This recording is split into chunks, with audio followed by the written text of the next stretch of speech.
Oh no, we're live. Welcome to the 39th episode of the Redacted Culture Cast. This episode is being recorded out of order because for those of us who know this is going to be the only exclusionary element of the show today.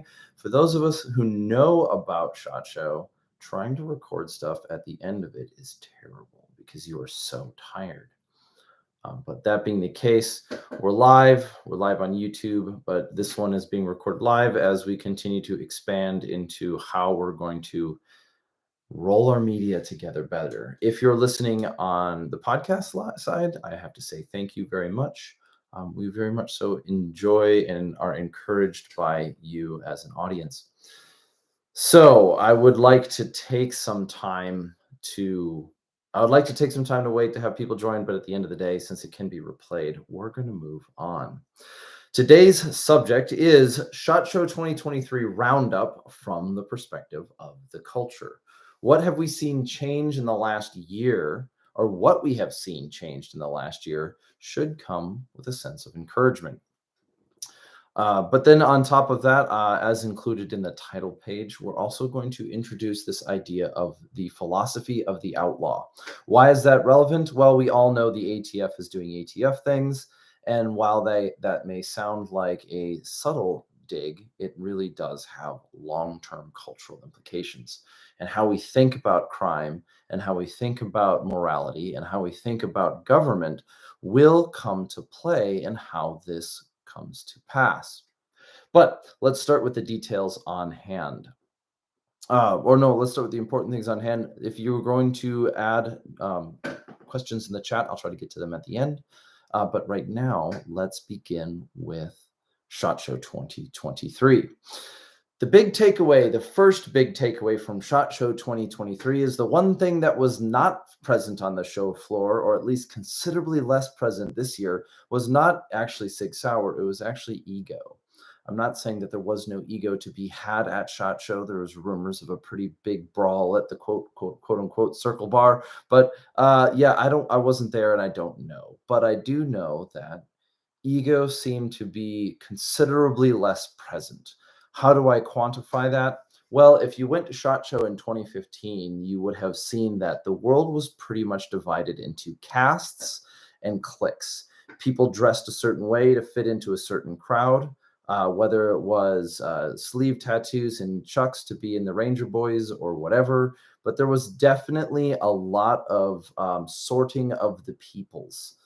And also a thing that was very present in 2020 or 2015 was celebrities kind of ran the show. This was during the rise of what would you call it? Rise of Black Rifle Coffee Company. They really, and there was a certain attitude within gun culture where I think we saw a lot of our younger generation kind of making our first steps into participation. You had a lot more veteran representation. And there's a small chance that all of this came out of personal perspective, because at that point in time, I was a younger, more recently made veteran character. But one thing that can be said with a certain amount of certainty, or one thing that I can say with confidence, is that on the show floor and off the show floor, there was so much less, let's just say, ego measuring. Ego measuring is probably the YouTube friendly way to say it, and it's not like we're supposed to be YouTube friendly, but we have to. And so I think that overall that's a good thing. Now I say it as there's a lot less focus. There was just a lot less of a focus and following on celebrities. It's not uncommon, or there has been times where you could go on the show floor and you'd see people like kind of following around with, like, you got the celebrity and his entourage trucking around with him.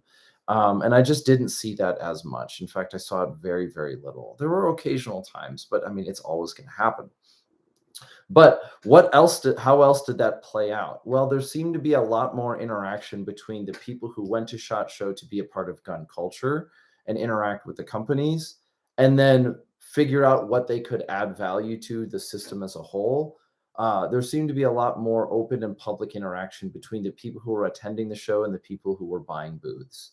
Now, what do I mean by a lot? Well, a lot is kind of unquantifiable. What I mean is that Whether you were looking at a belt-fed machine gun that was being made by FN, or you were stopping by a smaller manufacturer that was developing more niche products to make a certain firearm function better, or whether it was night vision focused equipment, there was less of an interest in, there seemed to be less of a sorting out between, um, well, no, it's not sorting out. There seemed to be less of like a frustration from both sides. Let's just say the viewers, the participants, the people at the show, to be at the show to see what's coming out, and the manufacturers and the people hosting booths. There was much more of a, some people are there. There was much more of a focus on everyone had a different role to play, and that once we kind of knew who you were, which was usually kind of worn on your tag, or once we had more of a conversation,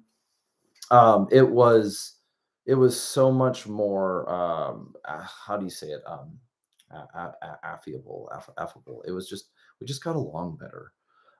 Where this exclusion, there's a certain amount of, there's a certain element to SHOT Show that is necessarily exclusionary. For example, you have to apply to somebody in order to get permission to go on the floor, and that has its pros and cons. But inside of that, even if you get the SHOT Show badge and you get to go to SHOT Show, you'll find out at SHOT Show itself that there is layers of exclusionary elements. There's exclusive parties and exclusive meet and greets and exclusive, merch. If you figure out who to say what to who, they might give you a thing. And there are people who are running around with backpacks and things full of all the stuff that they brought home. I think I saw it a lot less. But there is an attitude. There's been a begrudging attitude in the past that people will go to SHOT Show just to see how many patches they can collect. Again, although it's less quantifiable, I saw a lot less, quite a lot fewer backpacks running around with people shoved with like brochures and stickers and patches and stuff. You could find it if you wanted to, but it certainly wasn't to the same level. So I think that's a good thing. What does this mean for the culture? Well, I think what it means for the culture on the beginning side is that, or on the front end, is that whether it's because of the ATF itself, we're getting along better. It's a good thing. Now that once we, like we were talking about, if you listen to the show with Mike Glover that aired on Monday or was airing yesterday, while we can look at the crisis, the short term, we'll look at the crisis. The long term, we'll look at what comes out of the crisis, what comes after the crisis. It's the same thing, I think, going on here with gun culture as a whole. We are seeing this idea of unity kind of happening. I don't mean that as happening passively. I mean it as in like, for the most part, I'm seeing mostly people in gun culture getting along. And I don't mean getting along in the live, laugh, love kind of sense. I mean, like, we're having genuine conversations about things that we want to have or have happen and see things going. And there is mutual frustration with infringements there's mutual frustration with infringements. There's mutual excitement about the things, but even at that point, as it's been, the commentary has been made multiple times before, that it's rare that something gets launched at SHOT Show itself that is absolutely revolutionary. But even at that point, I am not the right person to make a commentary on it this year because I spent so much more time talking to people than looking at stuff.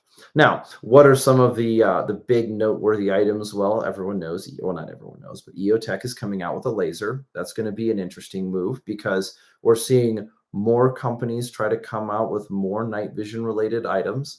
We're seeing more newer housings coming out for night vision that are continuously but steadily refining the apparatus to do things a little bit better. And we're seeing innovation in degrees, not miles. We're seeing housings that last longer, wear better, and are lighter. These are all good things if you're used to wearing night vision. But then even outside of the night vision world, we're seeing a few more things, whether it's a dig into history with the Palmetto State Armory Sturmgewehr, or we're seeing a couple of different manufacturers and companies bring things to the table that are a little bit less on the flash and wow, and a little bit more on the one degree of development, one degree of slightly better. Maybe it's a little bit more refined. Maybe it functions a little bit smoother. Maybe it functions a little bit cleaner, which if you're looking at like getting the new all the time could be a little frustrating. What this seems to point at is that instead of breaking the mold, we're actually making the mold better. And that's not always a bad thing. In fact, that has its place. Sometimes we have slow development, and sometimes we have faster development. Well, there you go. There's the first 10 minutes kind of in a solid ramble. But yeah, that's the first 10 minutes in a solid block of conversation. But yes, this is the point that I wanted to say. The first thing that came out of SHOTSHOW 2023 from a culture standpoint is there seems to be a considerably larger or considerably less focus on just celebrity. And that's a good thing. Now, this year at SHOTSHOW, we had quite a larger attendance than last year because of the whole masking thing and who wants to do what. But this year it was a little bit more substantial. But we're also going to see new levels of exclusionary activity because this year there was a separate like MIL-LE range versus like the civilian range. We saw a lot of weather on the first day of SHOTSHOW at the range, so I think a couple of people got rained out, which is a rough place to be. But what that has led to, and the good thing of it is even we're seeing on the company side a lot more focus on doing than having. We're seeing a lot more focus in gun culture as a whole of it's not just community kumbaya stuff. It's a little bit more like genuine participation as a group. And so that was the first big takeaway. Considerably less focus on celebrity. As far as like after events go, I think quite a few of the events that take place, like the after the parties in the evening and the things that people put on are they're gathering a bit of a wider audience. And I wouldn't be surprised if we see sort of a new level of exclusionary activity take place. It's natural. It's kind of a cycle. I think at least my argument would be it's a little bit natural and cyclical because we're going to have some things are going to be very rare and exclusionary, but eventually word gets out and then word gets out and word gets out and they might try to like protect themselves. But there was also a pretty substantial focus this year when it came to after events of you better have your pass. And I think that's going to stick around. It's not exactly the biggest takeaway either, but the cultural attitude of SHOTSHOW on the floor was much less exclusionary. It was much less focused on prove to me why we should talk to each other before we have a conversation. It was much more focused on introduction and communication and planning and objective focus. And these are all fancy leadership words that you'd expect somebody like Jocko Willink to say. But there was much less ego. And that's good. And I think that's actually a reflection of the culture outside. We have to remember that what happens at SHOTSHOW is actually a slow, delayed response to everything that we do as a culture from the grassroots upwards. And grassroots is a nice word, nice way of saying, this is our culture, this is our country, and we have to choose how we want to live in it. Now, some of the funny things that came out this year, I don't think my prediction itself is that original, but we all knew that kind of the ATF has set the tone for the year or set the tone for SHOTSHOW 2023. And quite frankly, the answer was kind of like it got brought up a fair amount of times. It got brought up quite a bit more than last year's conversation about whether or not the convention was going to force masking. But what really had the effect on it was, the people who showed up from the ATF were exactly who you expected them to be. And they were not I didn't see a lot of good conversation come out of it. I think that's probably the best way. It wasn't adversarial in the sense of it wasn't aggressive, but it was definitely adversarial. I think they got the memo pretty quickly that it was a little strange that right after making the announcement, they still attended SHOT Show. Now, given you have this person over here that makes a decision, and then you have this person over here that's forced to do it, but I think we've said it before. It might be a good time to start finding a new find an exit strategy if you work for the ATF. I know that puts me on like the bad guys list, but I mean an exit strategy is like I don't think that your job is necessarily threatened. It's just that we need to find a solution. I think the short answer is we need to find a cultural solution. We need to find a social solution to this because it's an untenable relationship. Which goes into the subject called the philosophy of the outlaw. And I want to use this term, I want to use this phrase uh, to describe something that's been something of mine. And the question is founded, and the context of the question for today's unraveling of it is, well, it is the ATF brace ban, and so the question that sort of defines the topic is, what is the difference between a criminal and an outlaw? Like, what is the difference between those two? Because the American West has a sort of a legendary feeling of the outlaw. And then when we think of the West, we oftentimes think of like the Rocky Mountains. But sometimes that American West was as far east as like Kentucky. But what is the idea of the outlaw? And how does it differentiate itself um, from the um, from the criminal? And how do we use the ATF to unravel that?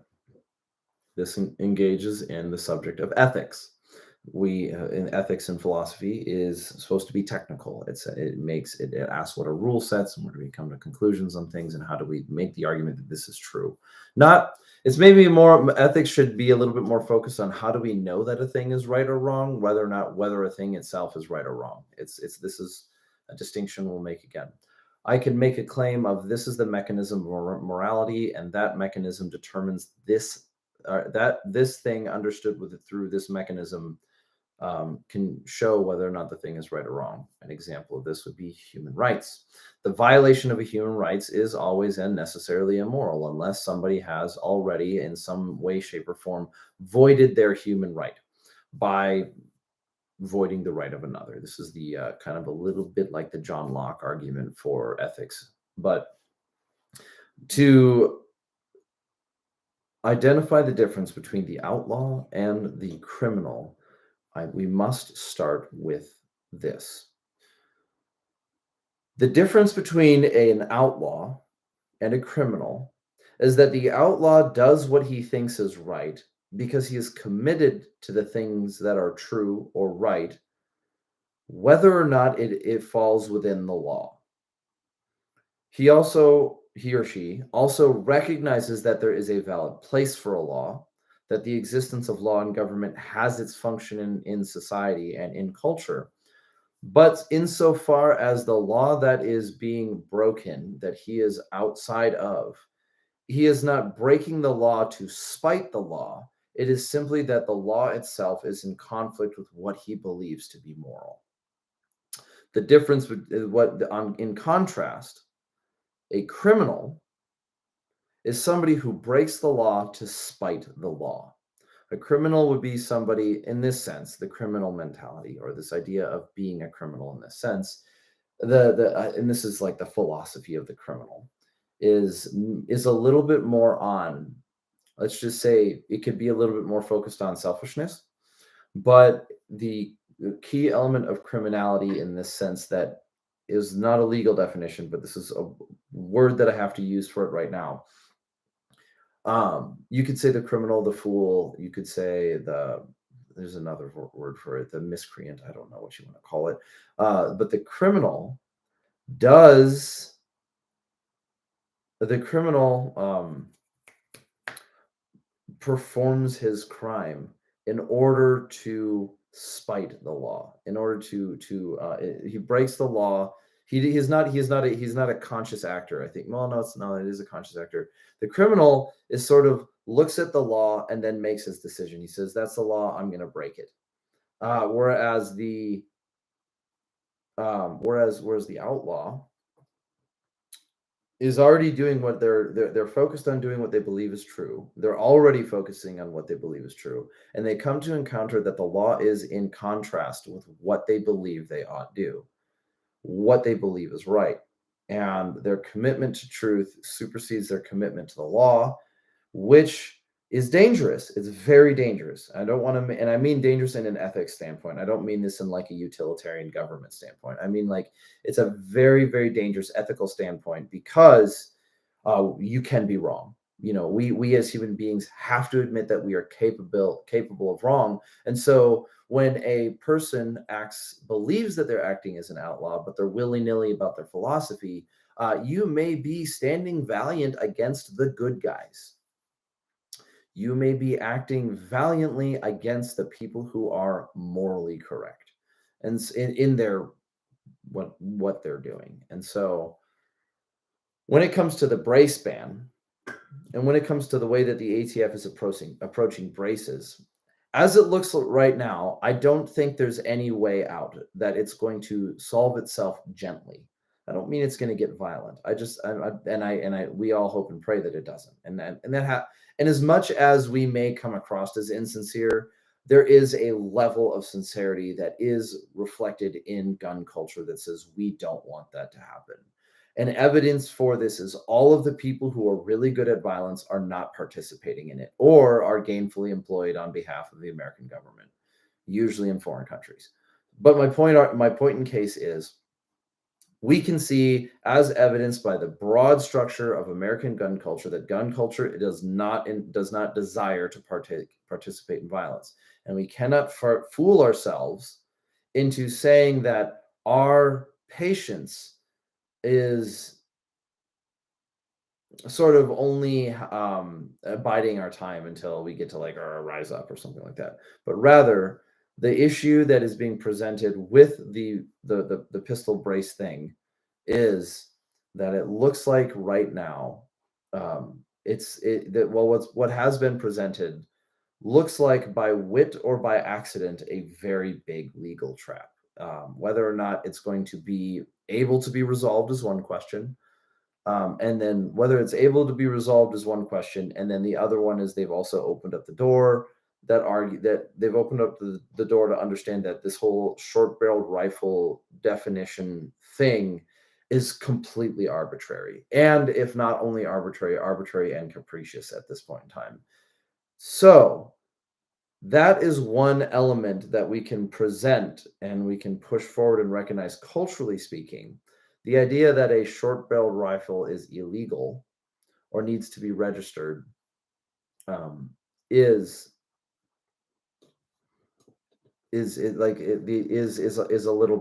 being called into question, whether by accident or by intent.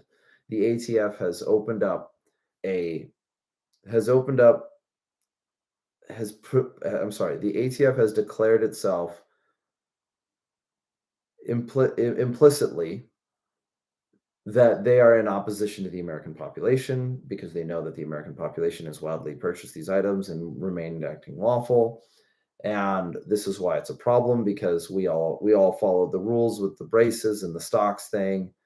And in response for doing the right thing, we were punished further in such a way that cannot be understood as anything other than an act of aggression. The implications of the ATF ruling is such that you have to say, thanks for all that money we spent. Now you can just scrap my piece, or whatever. And I do not foresee gun culture going that direction. I think that the attitude of gun culture, while it was less exclusionary at SHOTSHOW, and while there was a better sense of unity, remember, whenever we start calling for unity, we necessarily sow division. Or we almost always sow division. We saw a lot more of a focus on working together. So I'm gonna answer some of the chat questions.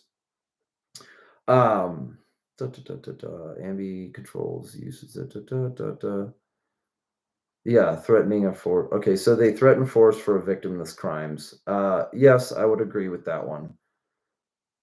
So it's the victimless crimes I know is a sort of language that commonly gets used in certain elements of libertarianism and certain elements of that sort of libertarianism that really shouldn't be considered libertarianism that goes with the kind of the sovereign citizens thing and I think the sovereign citizens idea has some of the right pieces, but its execution is so ungodly terrible that um, it's like it's a failed concept.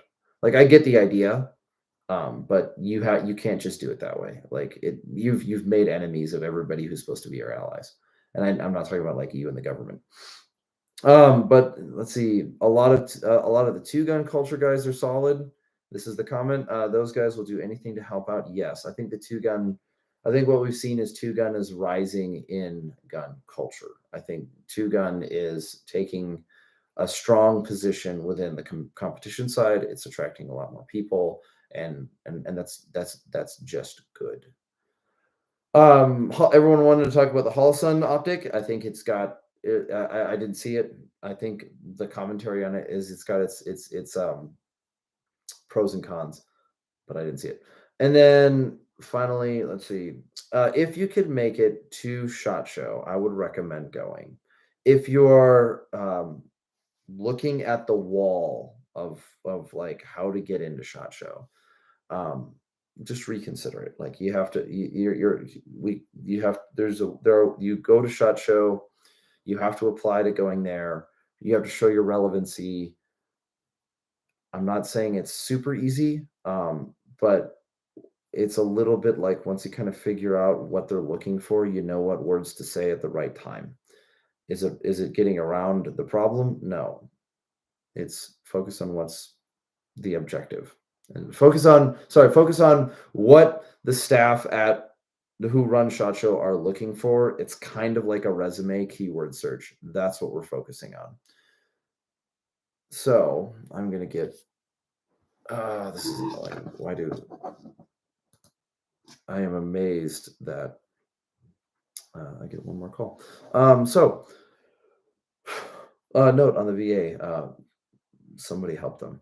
And then, so not in conclusion, going back to the philosophy of the outlaw is somebody who, with their eyes set and their mind committed to and their heart focused on understanding what is right, and in pursuit of that which is right, acts with wisdom, understanding that he may encounter a law which functions in opposition to doing what is right.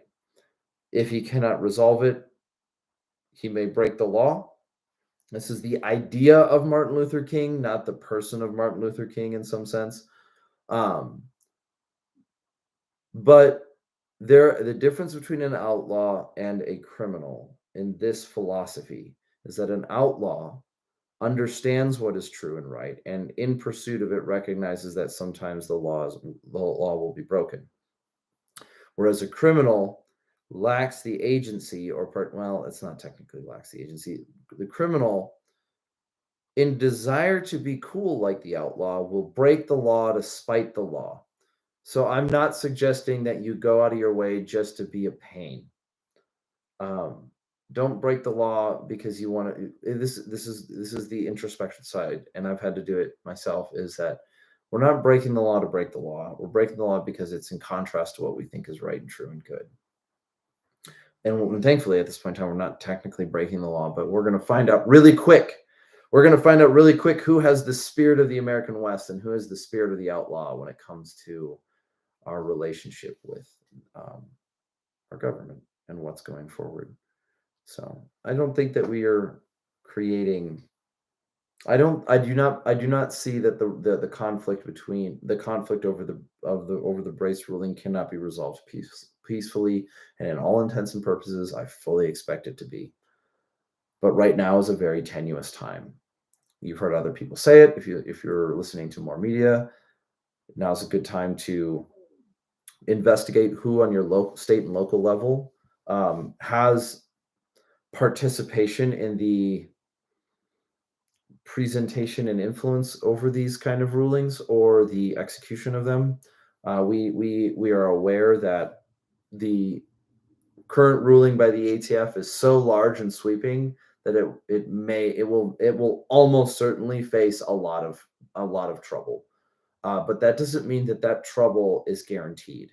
And maybe we need to create some of that trouble, fund some of that trouble. And when I mean fund some of that trouble, I mean we need to support and spend time where we have influence in our own communities, in our own cultures, in our own neighborhoods, um, and and that means talking to our representatives, talking to our board members, talking to people who participate, and really take a look at how do we present conflict resolution between a what could be described as rogue agency and the United States people. We are the people who, this is our country. If we are Americans, this is our country. It goes for your, other countries as well. But that's a fundamental belief that I believe that we need to hold on to. So, in summary, this is a kind of put together element on the Redacted Culture Cast for SHOT Show 2023. I know there's going to be more things that are going to pop up from here and there, but the big takeaway that I want to make sure that comes across is that the attitude has shifted in gun culture. If we of our generation are now the driving force. We see it with big companies, we see it with small companies, we see it with newcomers, we see it with, let's just call it the influencer celebrity thing. But there is a larger focus on we the people versus um, follow me in my entourage, and I think that's a force for good. We'll see where it goes. We know that some new exclusion will come out, but that's just the way of the game. So this has been the Redacted Culture Cast. Thank you for supporting us on, well, actually, when you don't support us on YouTube, you listen to us on YouTube, on Spotify. We're also on Apple and a whole bunch of other podcast platforms because the system does it for you, which is really advantageous. But thank you for supporting us at redactedllc.com. If you need to know, the shirts, the original redacted shirt, the one that I'm wearing right now, is we're down to like 4 units left, and they're all marked first run, so you'll know what you're looking at. But if you head over to redactedllc.com, that's where you can find our merch. The merch supports the channel, that keeps us going, that keeps the lights on, that keeps this show rolling. And I really do appreciate your time. So thank you for your comments, and we will talk to you soon. Take care.